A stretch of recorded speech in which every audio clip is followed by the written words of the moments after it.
I'm a huge fan. I met him, I don't know, over 30 years ago. Jack McManus with the Birch Society. He joins us this morning. Thank you, sir. Good morning, and welcome back to Denver. Thank you. Thank you, Peter. Good to be with you again. Yeah, if you get just a quick bio of yourself so people get a sense of you, and then a little bit about the Birchers, and let's start to talk about 9/11 and the wars that are taking place. Well, I was born and raised in Brooklyn, New York.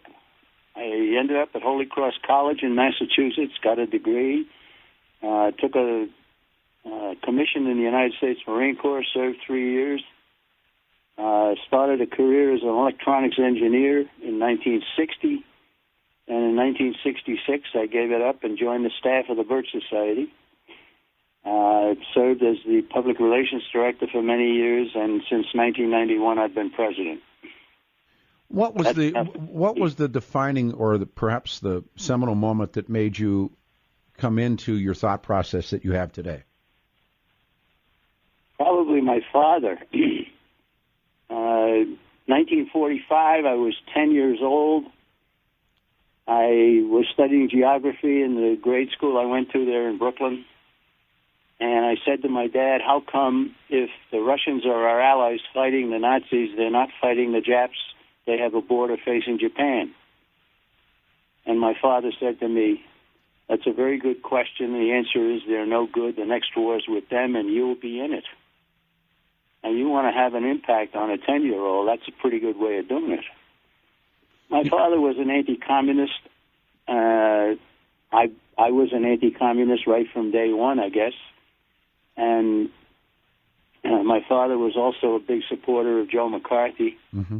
I can remember him pounding the kitchen table with his fist, saying, I know he's right, I know he's right, and look what they're doing to him, this is terrible.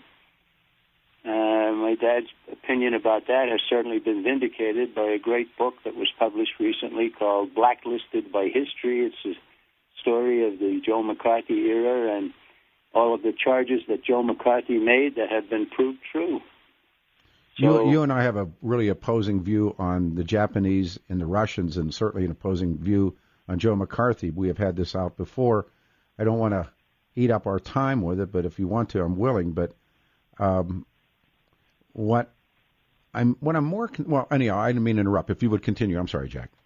Well, then in the 1960s, early 60s, the John Birch Society was a headline all over the place.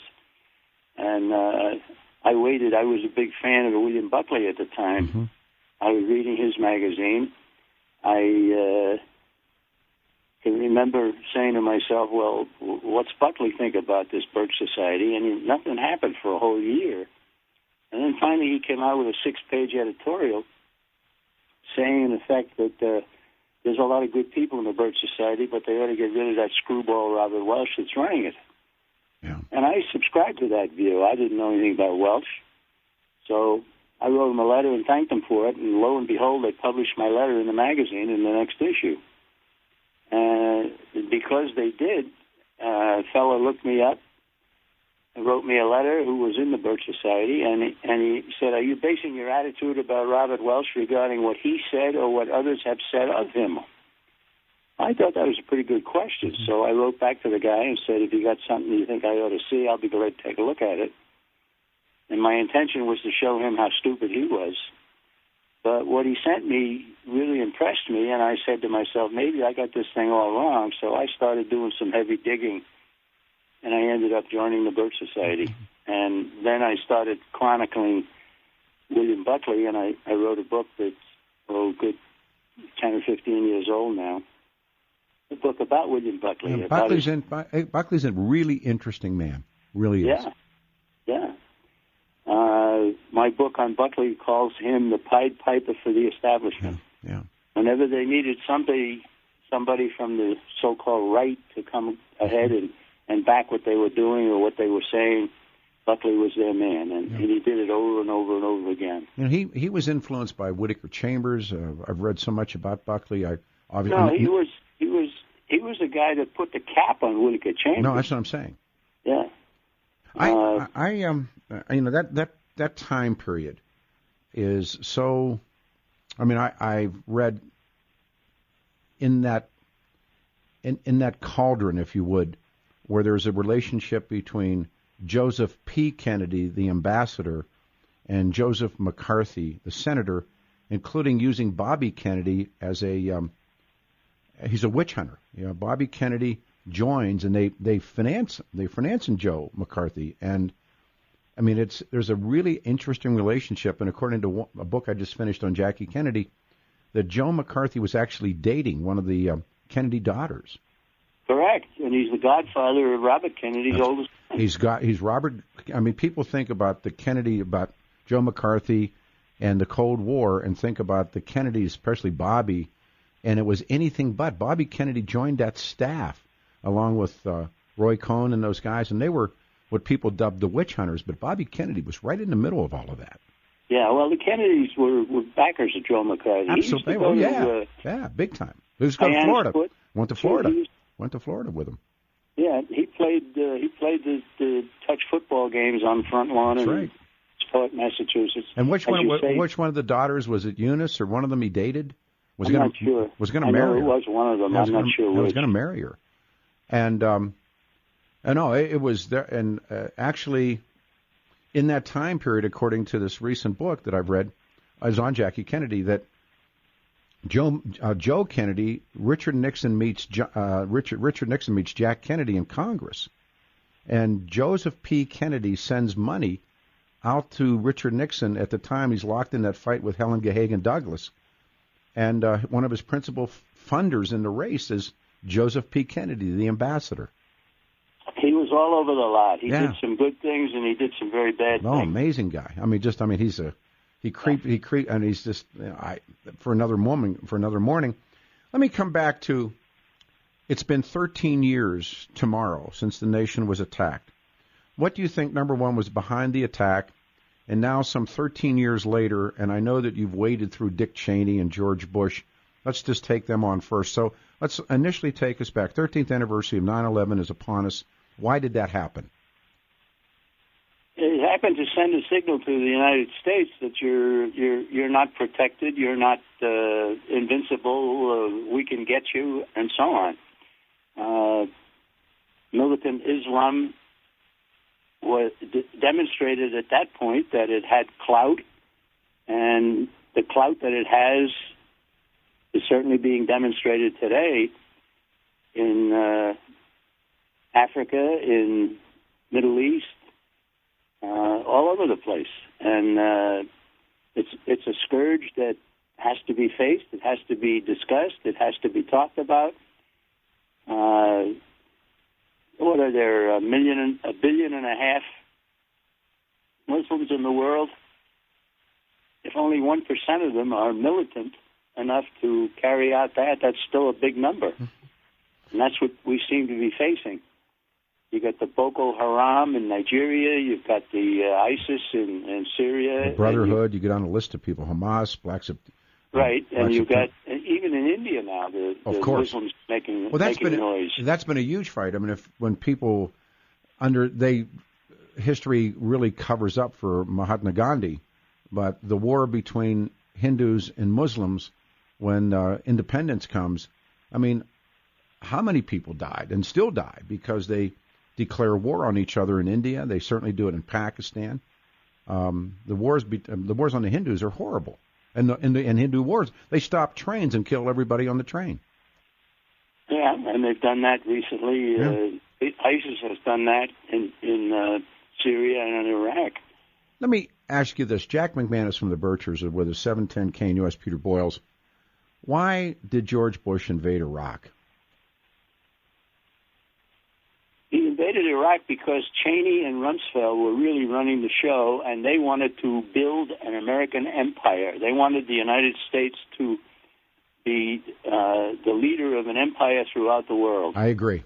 They said that in their project for the New American Century, and they're still at it. I totally agree. I've been reading. They had maps, Jack. They had the maps of who was going to get what oil fields. Right. There's an article today in the New York Times. Cheney urges House GOP to abandon isolationism. Yep, absolutely. Yeah, so Cheney's still at it. Now, And I go on a lot of radio shows, not just yours. Yeah. And I'm asked all the time, well, is the John Birch Society isolationist? I said, no, we're not isolationists. We're non-interventionists with your son, True. your daughter, and your wallet. Thank you. And that makes big sense with a lot of people. Yep. There are some of these people that think the United States should rule the world. My attitude is the United States should come back and mind its own business. Thank you. Show the rest of the world that there's a better way of doing things and have people adopt Thank you. real Americanism, not phony stuff that's being paraded for us today. I don't know if we've ever talked about this, but do you see the change in American foreign policy with the rise of the multinational corporations? Yes, to a degree, but mostly the change in the United States attitude toward foreign policy is the work of the Council on Foreign Relations. And that goes back to Woodrow Wilson. That goes back to Wilson and House. House was the puppeteer, and Wilson was the puppet, all during the Wilson administration. If the U.S. would have stayed out of the First World War, which, in fact, you look at it today, that would have been a gift, how would the world have ended differently, or what would have been different? Because the U.S. really does change everything about what's taking place in Europe. Well, if the United States had stayed out of the war, which it certainly should have, it would have been stronger. It would have been a country that would be more respected. There certainly were problems in Europe. World War I should never have started, involving all those nations and so forth, because one man got killed. Mm-hmm. We can regret the fact that he got killed, but don't start a world war over it. What's interesting is out of that comes the creation of states that don't exist, and that, of course, leads us to 9/11. That these are phony countries. These countries don't exist. They were created by French, British, American interests. God only knows about what was taking place in the Soviet Union, but the French and the British, in particular, are given back countries they had no business owning in the first place, and defined those countries in the first place. That leads to this, doesn't it? Yes, it does. Yeah. There was no such country as Iraq. No. And look what happened there. Well, it was called Mesopotamia. Right. One of the points I like to make is here you've got Iraq, and we supposedly liberated Iraq. Mm-hmm. We got rid of Saddam Hussein. There were 1.5 million Christians in Iraq. And did very well, by the way, under Saddam, did they not? Right, working side by side with Arabs and Muslims and so on, and in perfect harmony, perfect peace. They had a good deal going on. Saddam. The idea that George Bush, Cheney, Rumsfeld, Wolfowitz and company said, number one, they said there were terrorist training camps in Iraq. There were not. There were weapons of mass destruction. There were not. No, there were not. There was a relationship between Saddam and Osama. They hated each other. In fact, the body count from the time Saddam in the coup takes place up until when he is executed, that his secret police probably liquidated, if they say, got rid of 20 to 30,000 jihadis. They would find them, they would kill them. They did not want them in their country. They hated Saddam. Saddam's on the hate list of Osama bin Laden. The U.S. media and, of course, the Bush administration, Cheney and company, they absolutely lied. I fell for the lie early on. But it's amazing what the truth will do to your ideology, isn't it? Oh, yeah. Well, go back to Cheney, Wolfowitz, Rumsfeld, all of these guys. They're all members of this Council on Foreign Relations. Yes, they are.